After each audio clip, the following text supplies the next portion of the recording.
मैं प्रकाश आपका स्वागत करते हैं प्रशिक्षुओं आपके अपने करंट हेवन के यूट्यूब चैनल पर। एक बार आप लोग जुड़ जाइए और शेयर कर दीजिए, जितने बच्चों को जोड़ना हो जोड़ दीजिए। और परसेंटेज के जो हम लोग प्रैक्टिस सेट हम लोग का चल रहा था, आज उसका अगला भाग होगा।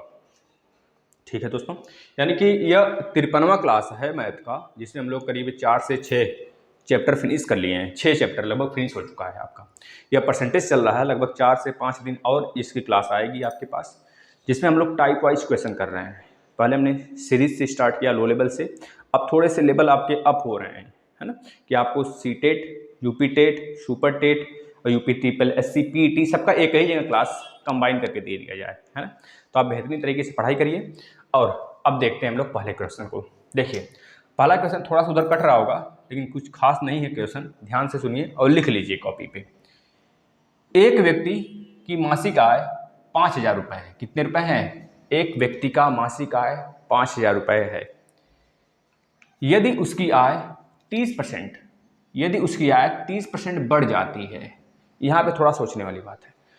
पहले उसकी आय 5,000 रुपये थी ही, मतलब कि 5,000 रुपये जो है वो अपने आप में 100% है।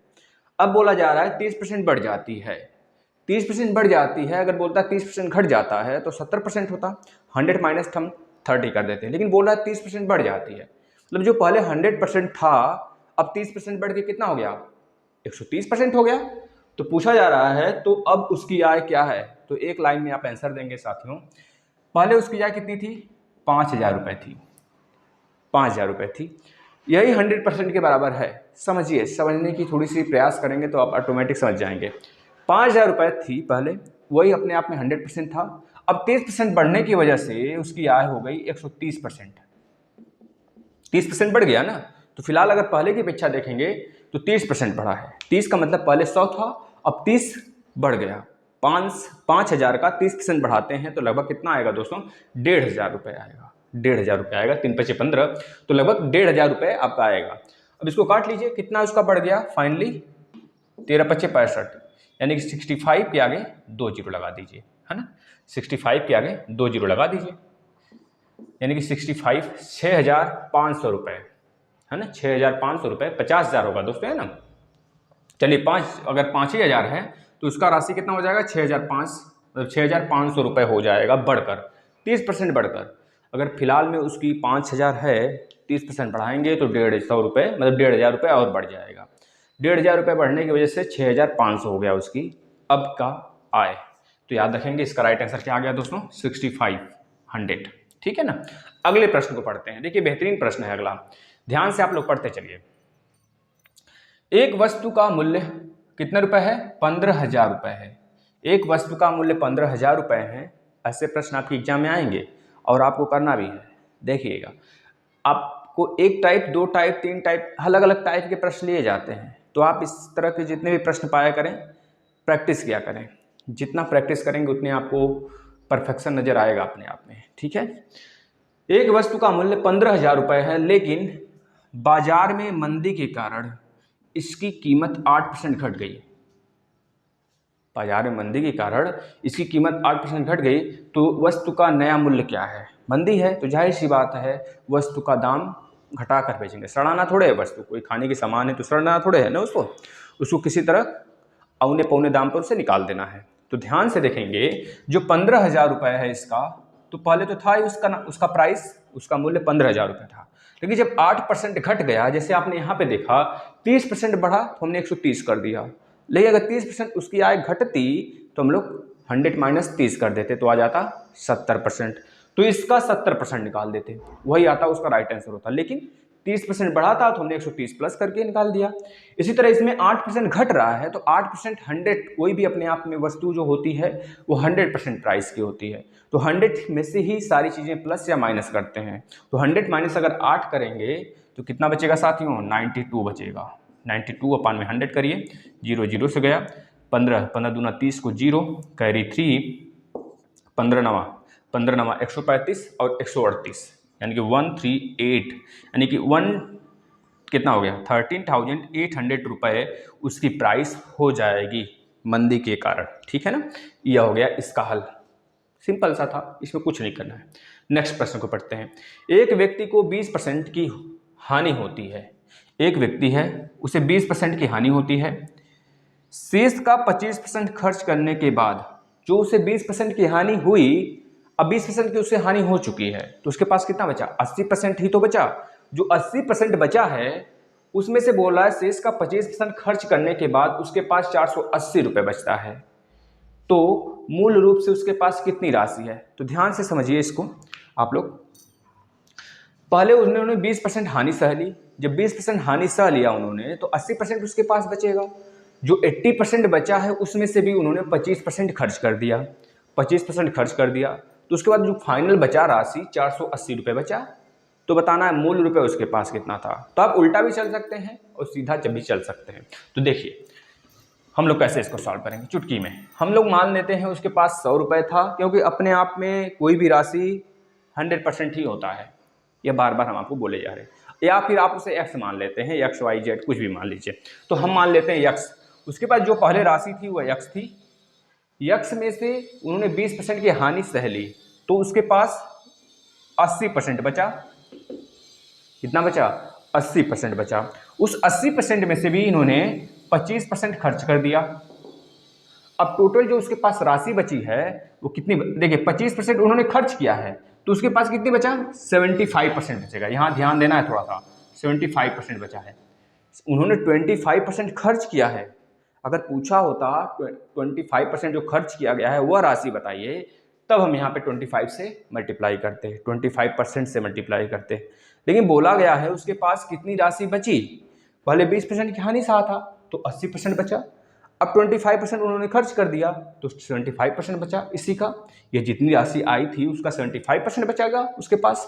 अब यही पूरी राशि किसके बराबर है, बोला जा रहा है 480 रुपये के बराबर है। उसके पास जो बचा हुआ है, कितना बचा है, 480 रुपये बचा है, इसी के बराबर है। बस अब हो गया, फाइनल सोल्यूशन आ गया हमारा। देखिए x जो 80 है तो 80 अपान में 100 करेंगे।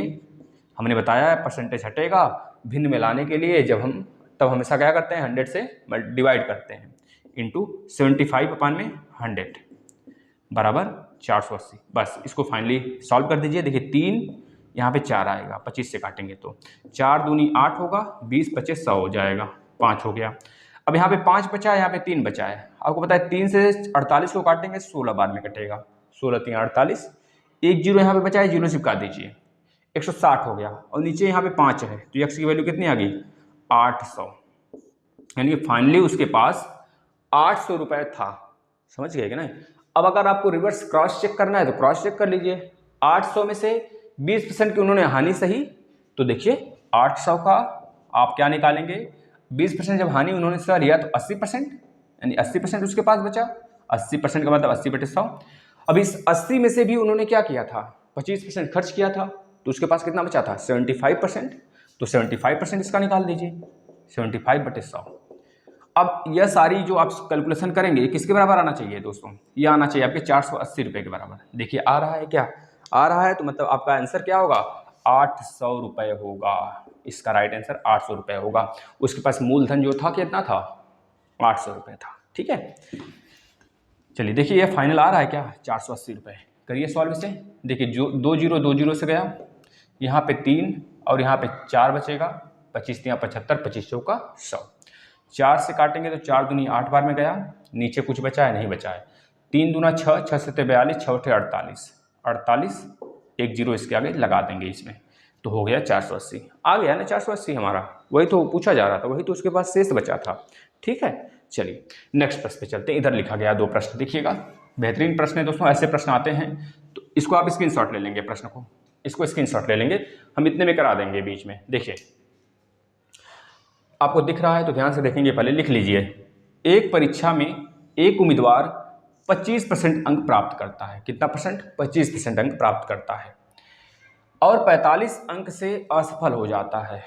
एक उम्मीदवार, देखिए दोनों तरफ पास आना चाहिए, पास, इधर भी पास होना चाहिए, इधर भी पास होना चाहिए, इस चीज़ को ध्यान देंगे। देखिए एक परीक्षा में एक उम्मीदवार 25% अंक प्राप्त करता है और 45 अंक से असफल हो जाता है, 45 अंक से असफल हो जाता है। तो हम कहेंगे अगर वह x नंबर का उसका पेपर था यक्स नंबर में से अगर उन्होंने 25% पाया हुआ है, 25% पाया हुआ है दोस्तों, कितने परसेंट? 25%। उन्होंने 25% पाया हुआ है और 45 अंक से असफल हो जाते हैं। तो 45 अंक से जो असफल हो रहे हैं, अगर इसमें हम ऐड कर देंगे तो ये सफल हो जाएंगे, ठीक है ना। 45 अंक से जो असफल हो रहे हैं, तो अगर हम इसमें ऐड कर दें तो पास हो जाएगा। तो एक तरफ तो आ गया, दूसरी तरफ का पढ़िए। जबकि एक अन्य उम्मीदवार 46% अंक प्राप्त करता है, कितना? 46%। वही बोल रहा है यक्स का 46% उन्होंने प्राप्त किया, एक उम्मीदवार। अब देखिए यक्स अगर आप ना भी लिखेंगे तब भी बेटर है, यक्स मत लिखिए, यक्स नहीं लिखते हैं, यक्स ना लिखें तब भी सही है। 25% में अगर 45 जोड़ेंगे तो पास होगा। अब बोल रहा है कि एक और उम्मीदवार है जो कि 46% अंक पाया हुआ है, लेकिन 15% अंकों से उत्तीर्ण हो रहा है, मतलब वो 15% ज्यादा मार्क्स पाया है। अब 15% पासिंग मार्क्स से ज्यादा पाया है, हमको तो सिर्फ पास होना है। जब पासिंग मार्क्स से ज्यादा पाया है 15%, तो इसमें से माइनस कर दीजिए 15%। इसको नोट कर लिए होंगे आप लोग ने, इसमें से माइनस कर दीजिए 15%।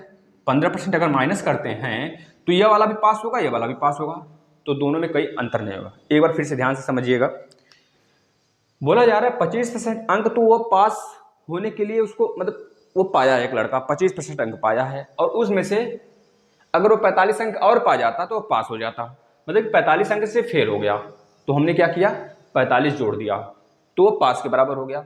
अब दूसरी तरफ बोला जा रहा है एक उम्मीदवार और है जो कि 46% पाया है, जो निर्धारित अंक था उसका 46% उन्होंने पाया है, लेकिन 15% ज्यादा पाया है पासिंग मार्क्स से। तो 15% अगर माइनस कर देंगे 46 में से तो पासिंग मार्क्स आ जाएगा।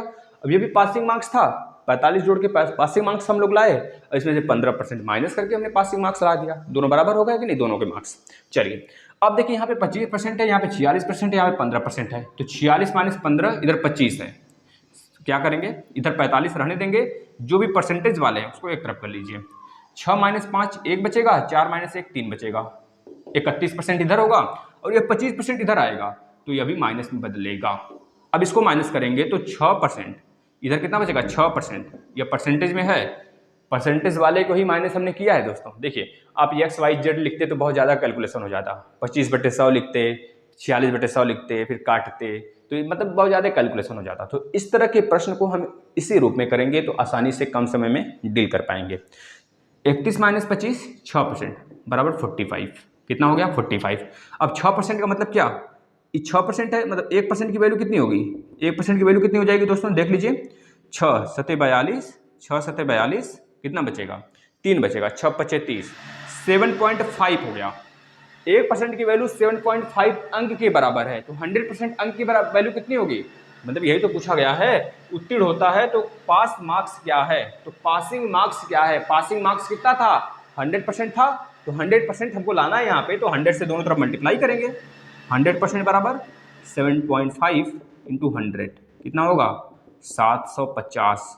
अगर वह 750 अंक लाता तो वह पास हो जाता, ठीक है ना, यह होगा उसका सलूशन।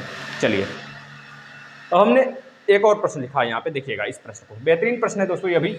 इसके बाद एक और लास्ट प्रश्न रह जाएगा।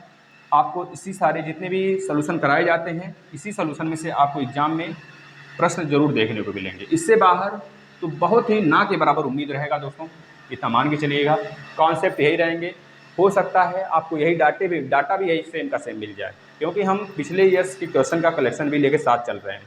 क्योंकि आप देखते हैं ना थंबनेल पे लिखा रहता है प्रीवियस ईयर क्वेश्चन, तो प्रीवियस ईयर क्वेश्चन इसमें रहता है, वो झूठ मूठ का नहीं लिखा है, वो सारे प्रीवियस ईयर के प्रश्न ही होते हैं उसमें, तो याद रखेंगे इसको। इस प्रश्न को पढ़िएगा, कक्षा में 60% छात्र हिंदी में और 45% छात्र संस्कृत में उत्तीर्ण होते हैं।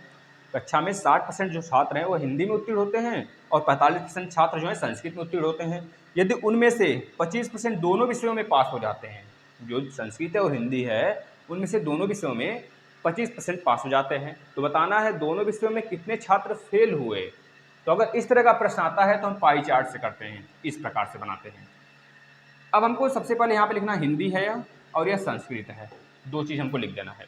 अब सबसे पहले यह देखना है कि बीच में कॉमन क्या है, दोनों, यह पासिंग का है चार्ट, पास होने का चार्ट है। तो पास कितने हुए दोनों विषय में 25%, दोनों विषय में 25% छात्र जो है पास हुए हैं। अगर केवल हिंदी की बात करेंगे तो 60% पास हुए हैं, और केवल संस्कृत की बात करेंगे तो कितने परसेंट 45% पास हुए हैं।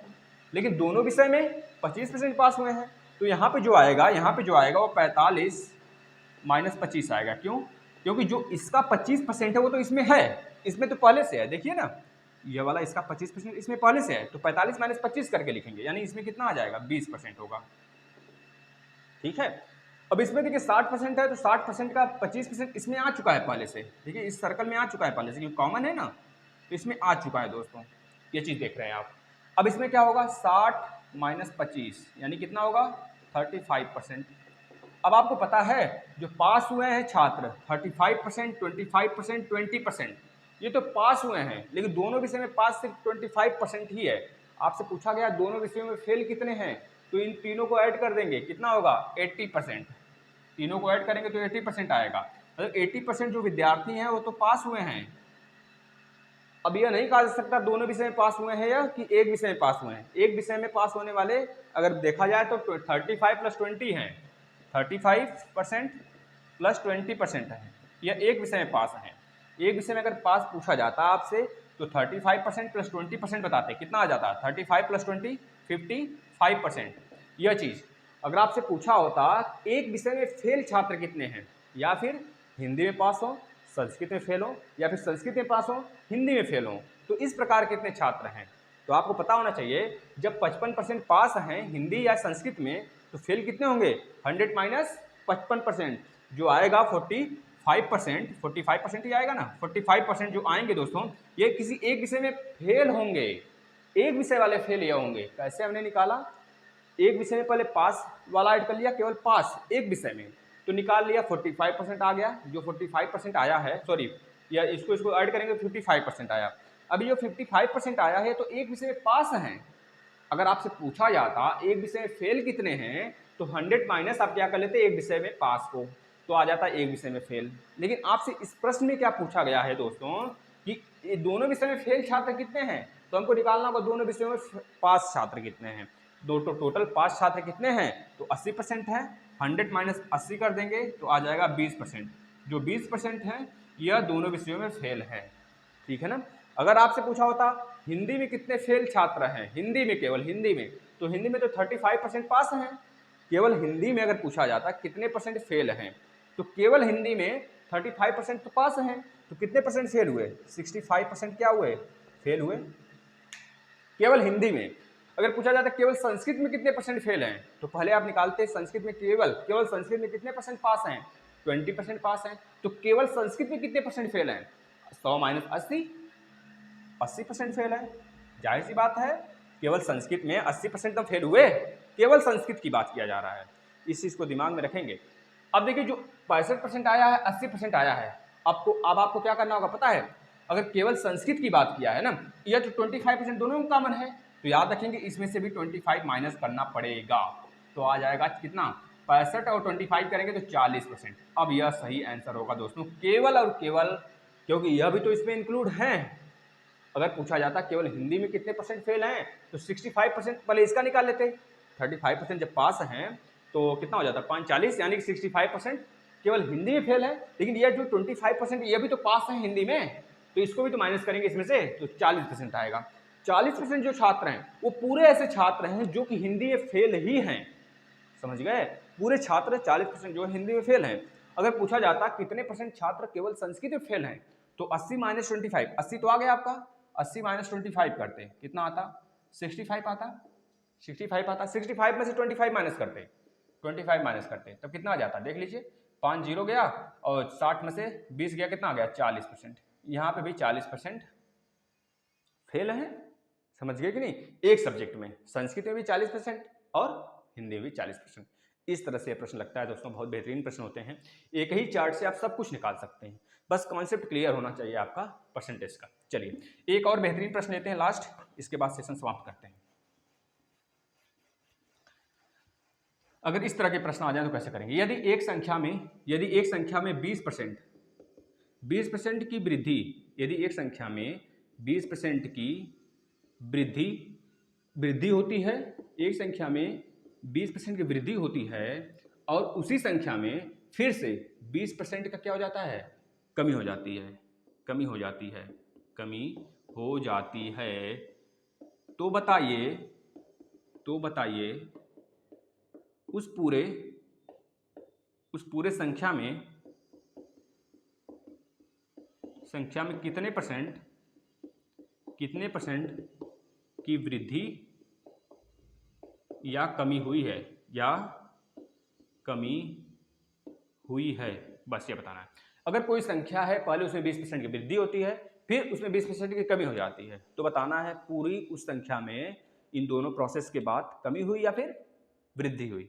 अगर कमी हुई है तो कितने परसेंट की कमी हुई है, अगर वृद्धि हुई है तो कितने परसेंट की वृद्धि हुई है। देखिए पहले क्या हुआ, 20% की वृद्धि हुआ, फिर 20% की कमी हो गई। अगर इस तरह के प्रश्न आते हैं तो एक फॉर्मूला याद रखिएगा, प्लस ए बी बट्टे 100। ये तो केवल वृद्धि का है, लेकिन अगर वृद्धि और कमी दोनों आ जाता है साथ में, तो जो वृद्धि है उसके आगे प्लस और जो कमी उसके आगे माइनस, ये लगा के चलते हैं। ये चीज ध्यान रखेंगे। देखिए पहला क्या है, ए की वैल्यू, बी की वैल्यू, यह रखते हैं। यहाँ पे रखिए 20 माइनस 20, क्योंकि यह कमी है तो माइनस लेके चलेंगे। फिर यहाँ पे माइनस, क्योंकि पता है ना A into B minus into plus क्या आएगा, माइनस में ही तो आएगा। 20 गुणे 20 बट्टे 100, तो यह दोनों तो कट गए, यह दोनों जीरो से गया, यानी कि -4% आ गया।